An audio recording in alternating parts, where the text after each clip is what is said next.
إن الحمد لله نحمده ونستعينه ونستغفره ونعوذ بالله من شرور أنفسنا ومن سيئات أعمالنا من يهده الله فلا مضل له ومن يضلل فلا هادي له أشهد أن لا إله إلا الله وحده لا شريك له وأشهد أن محمدا عبده ورسوله اللهم صل وسلم وبارك على نبينا محمد وعلى آله وصحبه أجمعين. Ikhwan fiddin, azakumullah. Saya akan jelaskan sedikit yang berkaitan dengan kematian. Tolong perhatikan semuanya. Allah berfirman di dalam surah Al-Anbiya di ayat 35, Allah berfirman, kullu nafsin dha'iqatul maut wa nabluukum bisyarri wal khairi fitnah wa ilaina turja'un. Kullu nafsin dha'iqatul maut, setiap jiwa pasti akan mati. Wa nabluukum bisyarri wal khairi fitnah, dan kami akan uji kalian dengan kejelekan dan dengan kebaikan. Fitnatan ay ibtila'an wa imtihanan, sebagai cobaan dan ujian. Wa ilaina turja'un, dan kepada kamilah kalian akan dikembalikan. Bahwa kematian merupakan satu kepastian. Setiap orang pasti akan mati. Allah berfirman dalam surah Ali Imran di ayat 185, kullu nafsin dha'iqatul maut wa innama tuwaffawna ujurakum yawmal qiyamah faman zuhzi'a 'anil nari wa udkhilal jannata faqad faz wa mal hayatud dunya illa mata'ul ghurur. Allah berfirman dalam surah Ali Imran ayat 185, kullu nafsin dha'iqatul maut, setiap jiwa itu pasti akan mati. Pasti akan mati. Wa innama tuwaffawna ujurakum yawmal qiyamah, dan kalian akan disempurnakan ganjaran kalian pada hari kiamat. Faman zuhzi'a 'anil nar wa udkhilal jannah faqad faz, barang siapa yang dijauhkan dari api neraka dimasukkan ke surga, maka dialah orang yang sukses. Wa mal hayatud dunya illa mata'ul ghurur, dan tidaklah kehidupan dunia melainkan kehidupan yang menipu. Allah menyebutkan dalam ayat ini bahwa setiap jiwa pasti akan mati. Jangankan kita, hatta Nabi Muhammad SAW, Allah berfirman, innaka mayyitun wa innahum mayyitun, sesungguhnya engkau Muhammad pasti akan mati, dan mereka pun pasti akan mati. Pasti akan mati. Dan setiap jiwa pasti akan mati.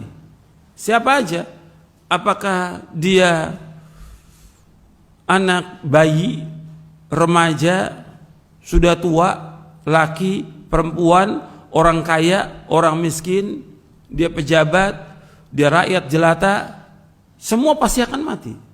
Siapapun dia, sehebat apapun, sekuat apapun, atau dia punya kekuatan atau penjagaan, atau dia penguasa atau pejabat, atau siapa saja, pasti mati. Pasti. Kalau memang sudah datang ajalnya, tidak bisa dimundurkan. Dan umumnya manusia takut dengan kematian dan lari dari kematian. Tapi tetap mati itu pasti akan menjemput dia. Qul innal mauta alladzi tafirruna minhu fa innahu mulaqikum. Dalam surah Al-Jum'ah, katakanlah sungguhnya kematian yang kalian lari dari kematian itu, kalian pasti akan menjumpainya, pasti. Dan dimanapun orang itu berada, sekuat apapun penjagaannya, sehebat apapun benteng yang dia buat, tetap pasti mati. Aynama takunu yudrikumul mautu walau kuntum fi burujim musyayyadah, dalam surah An-Nisa. Di mana saja kalian berada, pasti mati itu akan menjemput kalian, meskipun kalian berada di benteng-benteng yang kokoh. Dan kita ingat bahwa semua pasti akan mati. Ini sudah ajal, nggak bisa dimajukan, nggak bisa dimundurkan. Fa idza jaa ajaluhum la yastakhiruna sa'atan wa la yastaqdimun. Apabila sudah datang ajal, nggak bisa dimajukan, nggak bisa dimundurkan, nggak bisa. Sehebat apapun alatnya canggih supaya orang yang sakit bisa hidup, nggak bisa hidup. Sudah ajal. Orang yang sehat bisa mati mendadak. nggak bisa ditolong apapun juga. Kenapa? Itu sudah dalam apanya? Ajalnya. Berarti jatah rezekinya dia sudah habis. Jatah rezekinya dia sudah habis. Jadi ketika datang kematian, ini sudah ajal, cepat atau lambat, sehat atau sakit, ada wabah atau nggak ada wabah, pasti mati, pasti. Semua manusia pasti mati. Jadi nggak usah kita takut yang berlebihan tentang kematian, jangan. Ada wabah takut ke masjid, takut sapnya rapat. Di mana iman antum? Yang suruh ke masjid siapa yang suruh? Allah dan Rasulnya SAW. Yang suruh merapatkan saf siapa? Rasulullah SAW. Antum ingat, Rasulullah yang menyuruh. Kita wajib taat kepada Rasulullah SAW. Sami'na wa ata'na. Insya Allah nggak nular.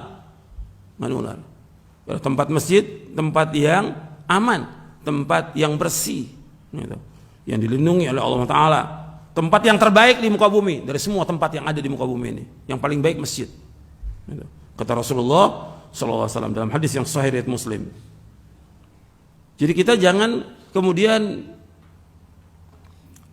ribut tentang datangnya ajal. Sedih wajar manusia. Tapi kita ini semuanya milik Allah. Allah yang mencabut nyawa ini dengan malaikatul maut. Dikembalikan kepada Allah semuanya. Jangan kemudian orang tuh nggak terima. Istrinya meninggal, suaminya meninggal, anaknya meninggal, orang tuanya meninggal. Ini ajal. Kita harus terima semuanya karena ini milik Allah. Maka yang kita ucapkan apa? Innalillahi wa inna ilaihi raji'un. Kita ini semua milik Allah dan kita akan kembali kepada Allah. Pasti udah. Kita milik Allah. Jadi nggak ada yang menciptakan kita kecuali Allah. Ketika Allah cabut nyawa itu miliknya Allah. Kita harus sabar dan harus redho. Yang paling tinggi redho dengan apa yang Allah sudah tetapkan ajal itu. Siapapun dia, apakah itu istri kita, suami kita, anak kita, orang tua kita, orang yang kita paling cintai. Kalau sudah datang ajal, ini adalah ketentuan Allah yang kita harus terima dan redho dan sabar. Tangisan apapun, jeritan apapun gak akan bisa mengembalikan ke dunia ini. Gak bisa. Orang menjerit, teriak-teriak, nangis sekencang apapun, gak bisa kembali. Orang sudah meninggal. Yang ada kita ucapkan innalillahi wa inna ilaihi raji'un. Kita ini semua milik Allah dan kita akan kembali kepada Allah. Allahumma ajurni fi musibati wa akhlif li khairan minha. Allahumma ajurni fi musibati, ya Allah berikan ganjaran kepadaku dari musibah ini. Wa akhlif li khairan, gantikan yang lebih baik ya Allah. Itu permintaan yang diajarkan oleh Rasulullah sallallahu alaihi wasallam. Mudah-mudahan bermanfaat. Wassallallahu Muhammadin sallallahu alaihi wa ala alihi wasallam.